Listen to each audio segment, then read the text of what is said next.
All right, day 72. We're going to read Judges 13, 14, and 15. Let's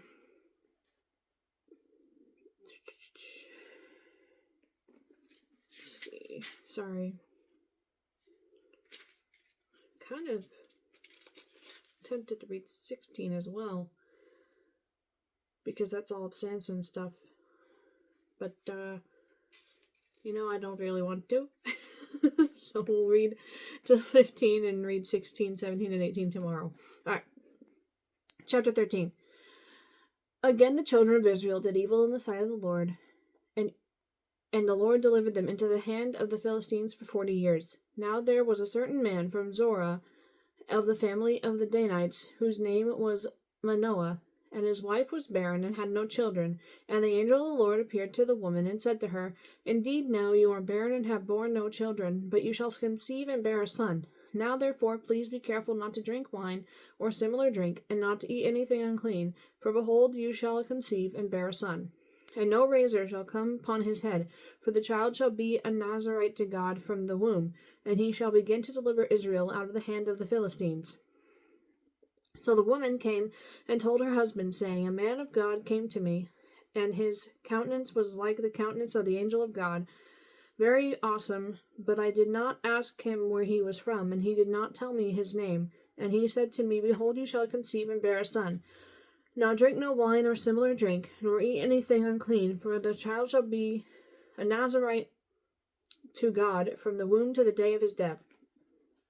Then Manoah prayed to the Lord and said, O my Lord, please let the man of God whom you sent come to us again and teach us what we shall do for the child who will be born.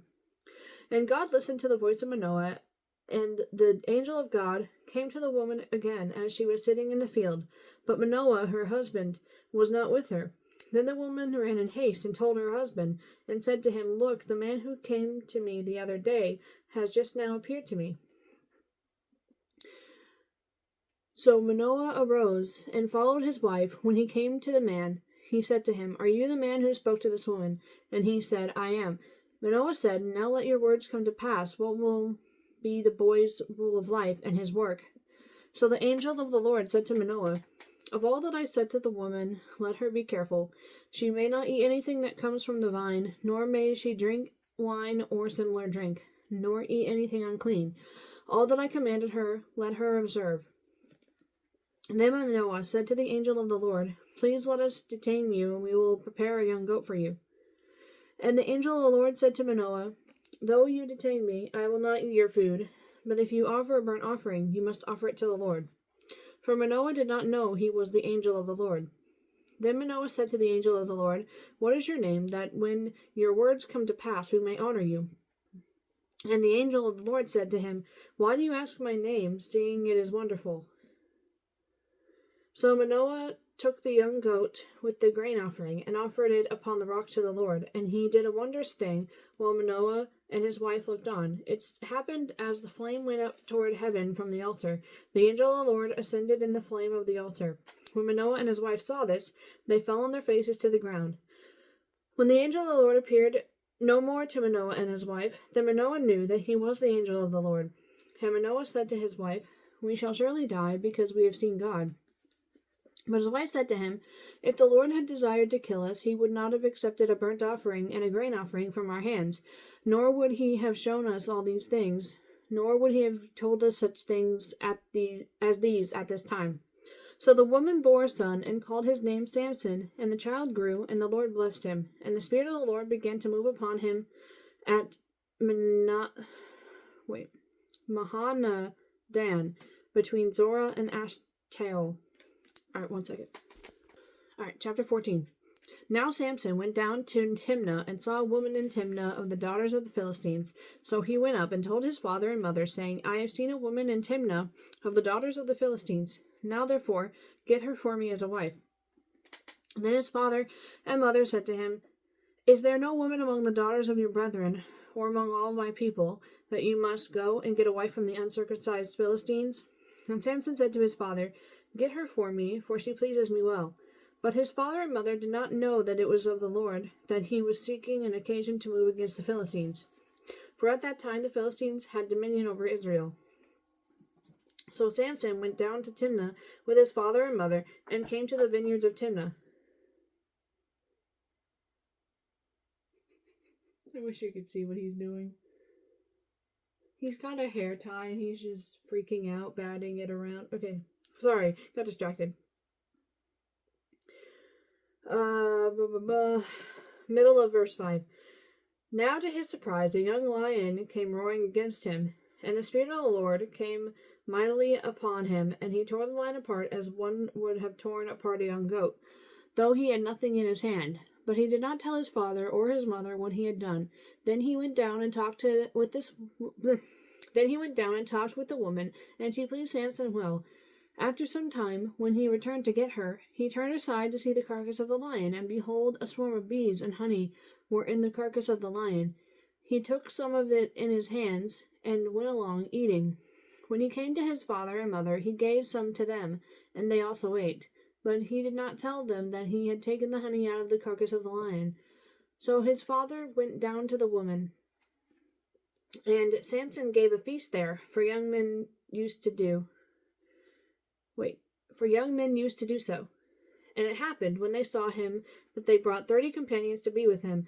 Then Samson said to them, Let me pose a riddle to you. If you can correctly solve and explain it to me within the 7 days of the feast, then I will give you 30 linen garments and 30 changes of clothing. But if you cannot explain it to me, then you shall give me 30 linen garments and 30 changes of clothing. And they said to him, Pose your riddle, that we may hear it.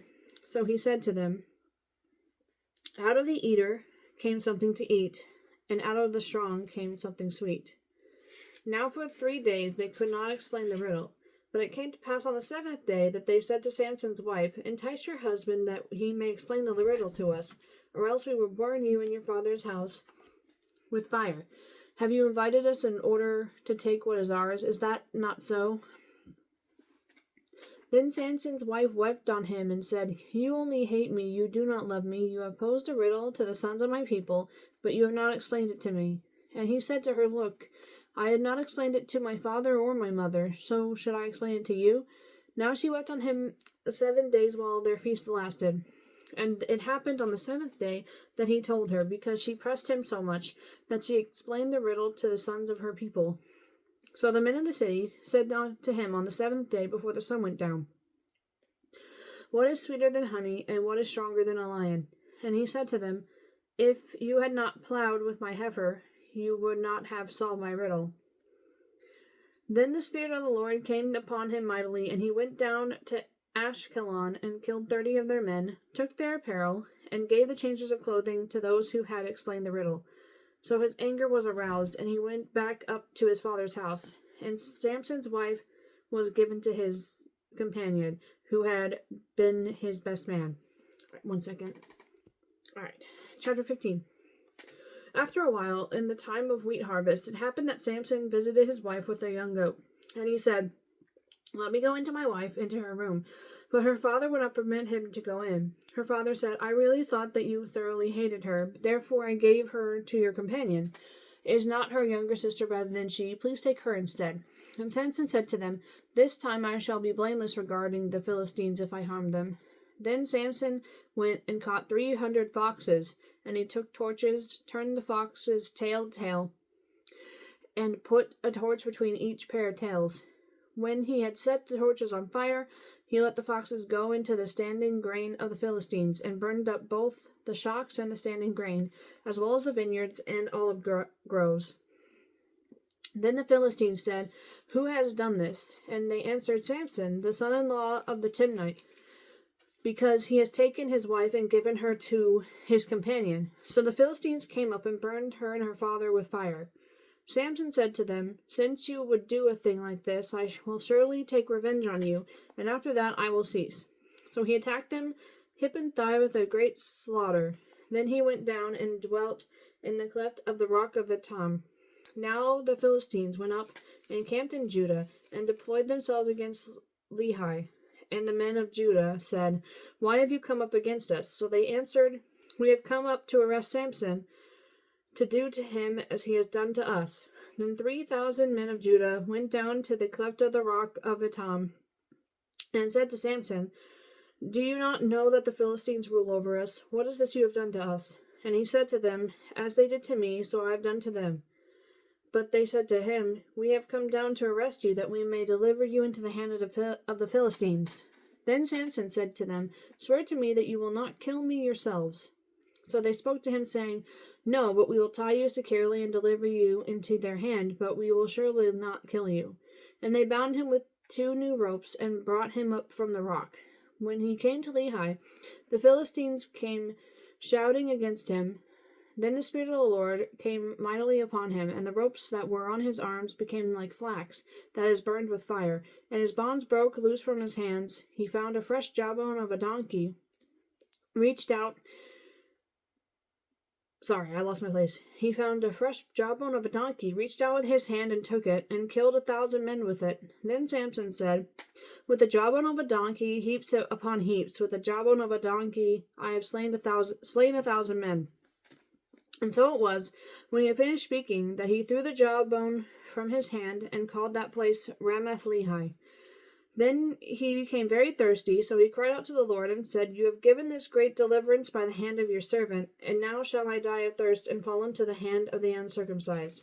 So God split the hollow place that is in Lehi, and water came out, and he drank, and his spirit returned, and he revived. Therefore he called its name En-Hakkore, which is in Lehi to this day. And he judged Israel 20 years in the days of the Philistines. All right. Tomorrow we'll finish Samson's chapter. 16, 17, and 18 tomorrow. All right, let me get the cat.